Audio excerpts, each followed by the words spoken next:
and these are stats from the American Heart Association.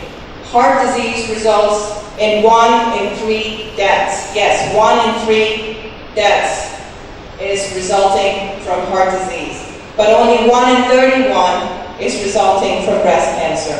So we do have a problem, and I think we need to just do more than just reach the surface of the iceberg here. We need to really dig deep and find out what we can do to change these statistics. So most women think of only screening for breast and genital cancers. They rarely think of a comprehensive cardiac evaluation. One of the biggest myths in our society is that women are unlikely to die from a heart attack.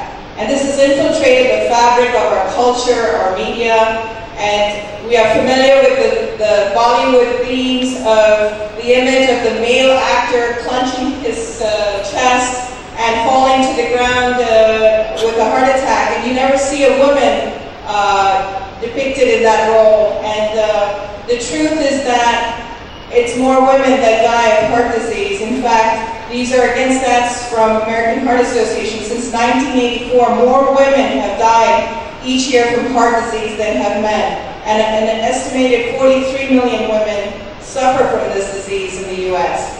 And so it's the women who's going to not have such melodrama. They're going to present with more subtle symptoms and not clench their chest and fall to the ground, but actually suffer silently. And this is what the problem is, that we don't recognize this type of presentation in women. Recently, a survey was done in India involving over 500 cardiologists, and most of whom have found that in their practice, the prevalence of heart disease that they're seeing has increased in women by 20%. And these women are having heart attacks, but rarely do they have a smoking history or alcohol drinking history or even a family history. Their risk factors have a different tendency, and we really need to understand this if we want to make a difference. So women in India, they're having a different presentation, a different risk factor profile. So let's go through some of these and see what we can do about them. We heard yesterday about the obesity epidemic, not just in other parts of the world, but right here at home in India. We have obesity and metabolic syndrome, which is resulting in elevated levels of triglycerides, low HDL, insulin resistance. And indeed, the International Diabetic Federation has now suggested that we should have a lower cutoff for the abdominal fat of only 80 centimeters in women. We also have the risk factor of atherogenic dyslipidemia. In fact, Dr. Inaz has done some pioneer work in demonstrating that the Indian woman has a lower functional HDL. So that's a lower level of a large HDL particle.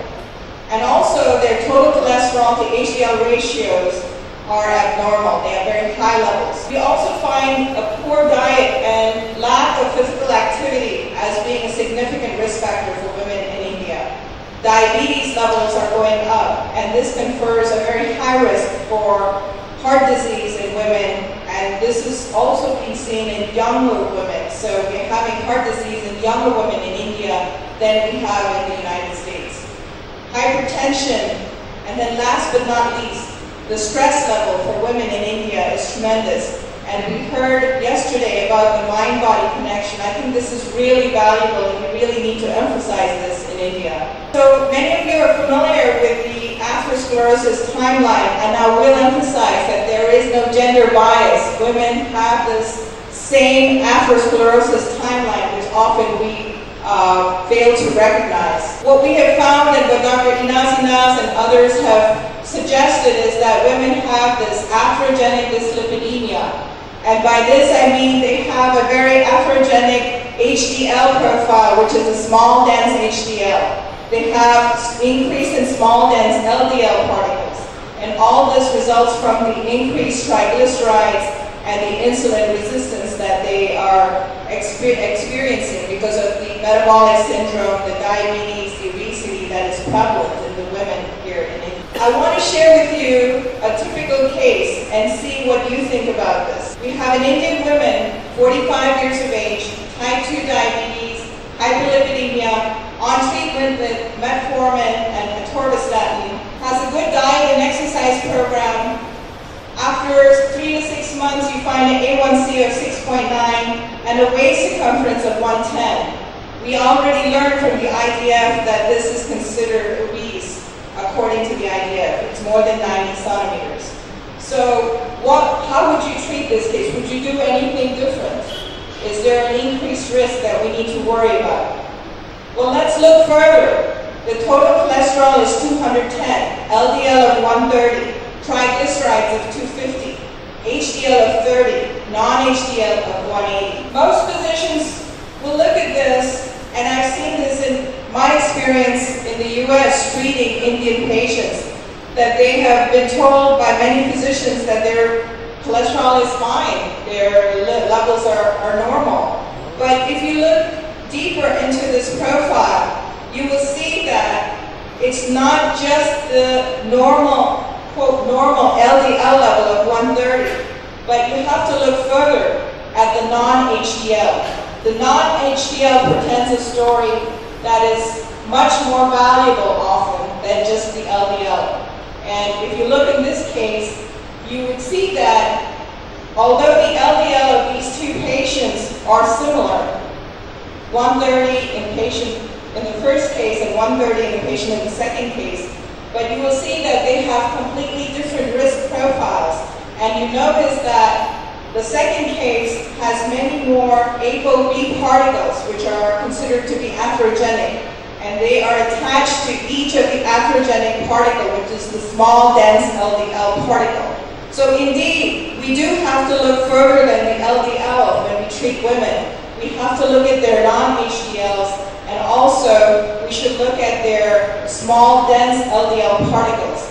I think in India it's fair to say that if we just look at their lipid profile and calculate their non-HDL, it's a very inexpensive way to stratify risk, and one should do this routinely when we take care of our women patients. I will share with you that the small dense LDL alone can predict the onset of cardiovascular disease, and this has been shown in multiple studies. I'm showing one such study on this slide.